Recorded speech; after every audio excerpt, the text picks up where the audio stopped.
Hello, everyone, and welcome yourselves back to the YouTube channel, back for the penultimate episode of the season 11 of Waterloo Road. And of course, I want to throw this out there straight away. The season has progressively got better. You know, you can watch my previous reviews. First couple episodes were very, yeah, you just need to go and watch the first two episodes. I have a lot to say about them. But the thing, the third, fourth, fifth episode, we've established characters. Characters aren't. It's kind of funny. I want to say this right now. They've sort of moved away from the whole everything's racist, everything's sexist, but some stuff happens in this that sort of goes back on that. But it's a very good topic. I think the topics they picked for this episode. So subscribe like as always, and let's delve deeper into the sixth episode of the 11th season of Waterloo Road. Spoilers ahead, and enjoy. So, obviously, just for those who don't know where Waterloo Road airs, it airs on BBC iPlayer. I did get a comment asking. So, all 7 episodes are on BBC iPlayer. Or you can watch it every Tuesday at 8 p.m. for 7 weeks. First episode aired this Tuesday. So, obviously, go check it out for yourself. And do let me know down below in the comments if you're enjoying the show. So, this episode was... What's the best way to put it? It was good, but it made some characters unlikable. I'll start with the whole Dante thing. Last episode, Dante had smashed up the teacher's car, and I don't even know where that teacher's gone now. Is it Walters? Whatever her name is. She didn't appear in this episode, so I don't know if she's taking time off to recover from her being a murderer. I don't really know. They didn't really touch on that. I don't think the drama teacher appeared this week either. Though she did, but briefly. But yeah, you're dealing with a situation that, for me, I think the people behind Waterloo Road have, I don't know, they've made some characters very unlikable. Dante basically smashed up her car last week, and now apparently is in the wrong. And I find this kind of disgusted because they are in many ways siding with a murderer. Yes, it was unintentional. There's so much going on. There's so many things that played into what happened. But why is she not doing the anger management lessons as well? Because it was her anger that indirectly got Chloe killed. Dante's been expected to do these anger management lessons, and you're thinking, but he's not angry. He would, if Chloe wasn't dead, he wouldn't be angry. He had issues back in the original series, but he'd be doing the best for his kids. By the way, Izzy didn't appear in this episode. I find the treatment for Izzy, especially Tommy, has been disgusting. And this is what I will say. Waterloo Road's advertised. Oh, we're returning for the first time in 8 years. We're going to have Chloe, Dante, Kim, Campbell back. We think we're going to get Kim at school. We're going to get a bit of Chloe, a bit of Dante, and we're going to see the kids. We're going to see the family environment. We're going to see how they work as parents. No, we kill Chloe off. We kill Tommy's acting dream off. He's not appeared since the funeral episode. I don't think. May have appeared briefly after that.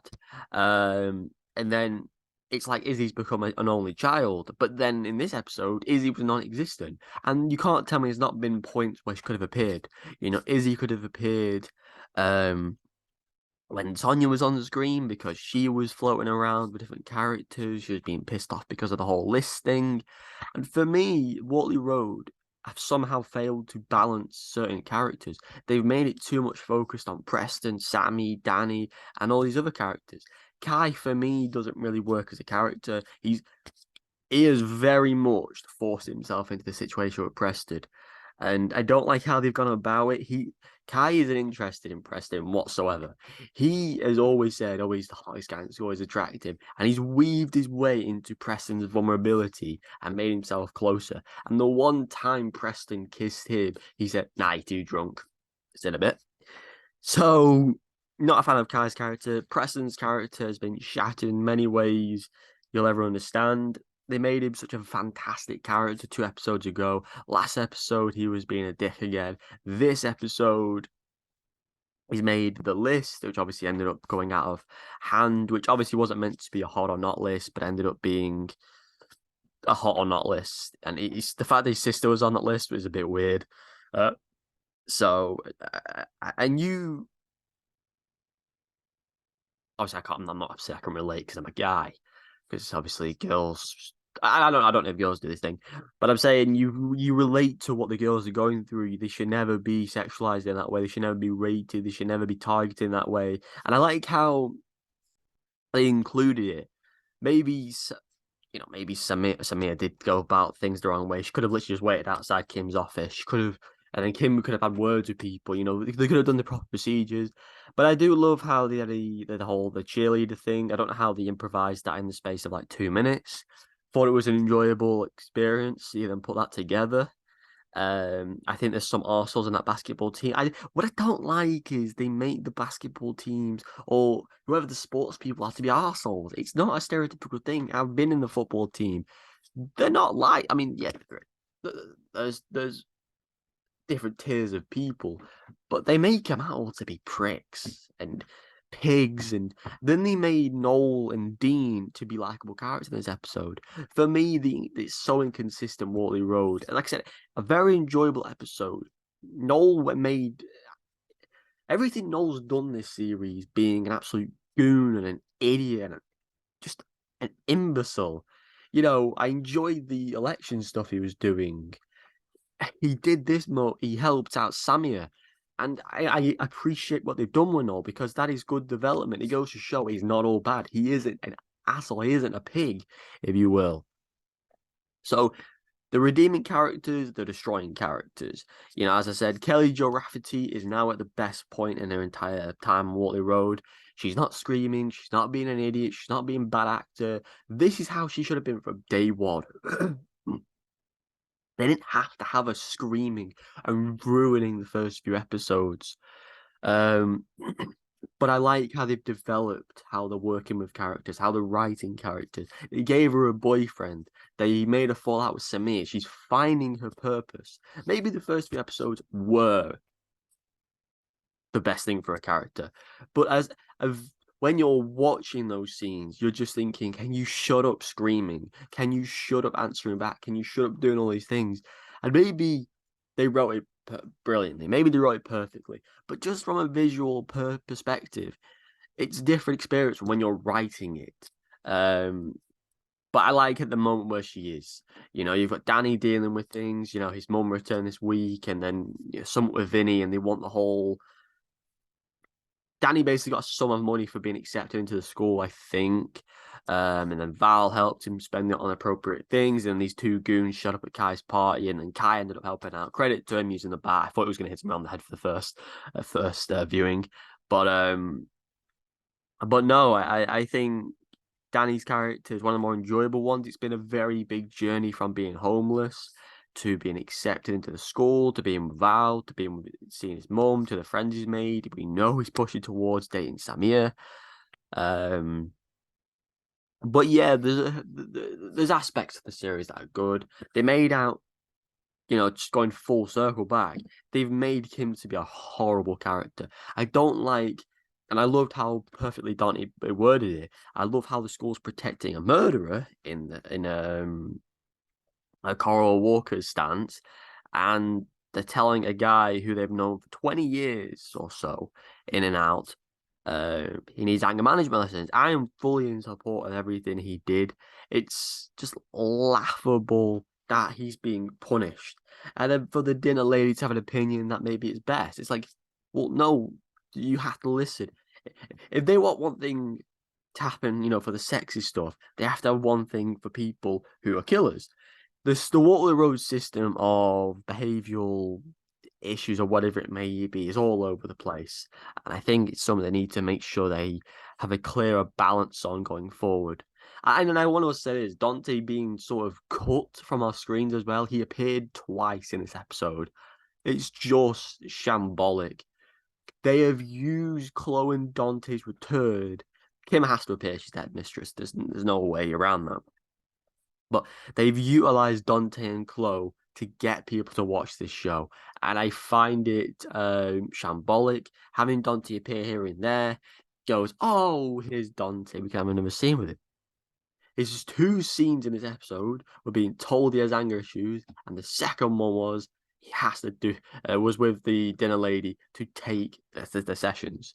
So if you're telling me this is Dante's story and it's all because Chloe died, Dante never had a purpose for this show. The kids had no purpose for the show. Everything surrounding Dante and his story, his family, his purpose in the show, you could live without it. It's a simple case of that. Because Coral Walker didn't appear this week. Nothing to do with Dante, Chloe, Coral, the kids. You could take all that out and the rest of the show would still function. It would still work. But they only brought them back because of nostalgia. Kim Campbell, it was very mediocre this episode. She is taking wrong sides. She can't have. She's having different opinions. There's a lot of I'm trying to find the best in episodes, but there is issues. What's his face? Lyndon King, bloody hell, this annoyed me so much. So basically, he lost the scout, the basketball game went to Tiff. The woman from the council, she was very unpleased. And then because Lyndon being Lyndon, who normally is a very, very good character, he ended up dropping to the council lady that Dante had smashed up a car, and now she's pissed again. And the thing for me is the fact that Dante's becoming the center of the series for something that it was out of his control and nothing to do with him, and the whole Chloe death has affected him. He's being blamed for near enough everything. But Coral Walker doesn't, but gets away with everything. Gets away with murder, gets away with the whole investigation, acts like she's innocent, blames other people, be's a bully to people. And I just think the series is backwards. I get it's a soap. I get you've got to put that drama tense into it. But I just think there's very inconsistencies all the way through. And it is a script issue. It's a thing of, oh, because if you're watching this as a viewer, you'll go, wait a minute, but that slides, but that doesn't, that slides, but that doesn't. And you're going, can you make your mind up what you want? I feel like this, because this is the sixth episode, we're nearly the seventh episode. A few teachers have not really been involved as much as they thought. Joe Casey, the other deputy head, he had massive involvement in the first two episodes, and the past few episodes, he appears, but he's sort of like meh, you know. I believe Jamila, the school social worker, she only gets involved every now and again. Neil, a couple of dark moments. I think the whole skull segment was a bit of a dark moment in reference to his partner. And yeah, just there was a lot to enjoy this episode. There was a lot to unravel. The development of certain characters was there. But for me, for season 12, season 2, whatever you want to dub it as, the revival, Dante has to have a bigger role. Izzy has to appear more. Um, there has to be less inconsistencies, with characters and like obviously we know Lyndon and Kim. They ended up hooking up at the end of the last episode and having sex in the office, as you do. And it was a funny reference at the start where the sofa was broken. And I'm hoping they tie this whole divorce thing up within the next week because the wife, this thing I'll finish on. The wife comes into the school, interferes with the whole basketball thing, pulling Lyndon aside, making all these remarks. She twists all on Lyndon. I mean, Lyndon's a bit of an arsehole at times, but she's the one who's caused all the issues, but she's blaming Lyndon. And now that, he's mentioned a divorce and now she's pissed and now she doesn't give a shit. There's so much that doesn't make sense. It's like, you're the issue, lady. He wanted to move out. He sees the kids when he needs to. A divorce was obviously on the cards. If you're not seeing that, you're naive. And Kim's at fault because she dropped the whole divorce thing. It's like, what? I just don't understand at times. But yeah, I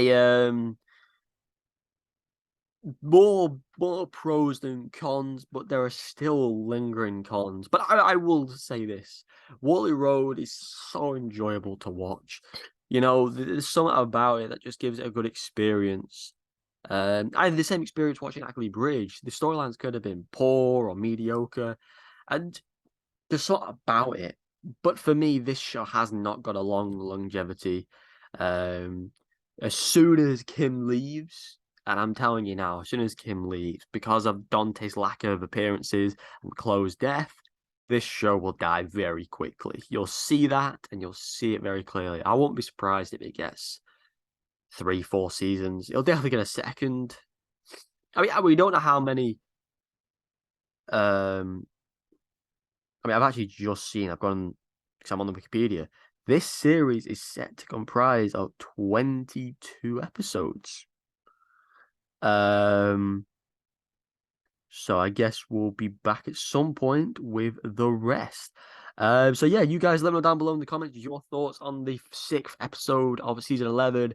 Thank you for watching as always. Episode 7 coming soon, and obviously because there's 22 episodes, clearly there will be a season 11 part 1 review, and I'll obviously be back for part 2 when that returns, maybe in the spring or summer, depending how they do it.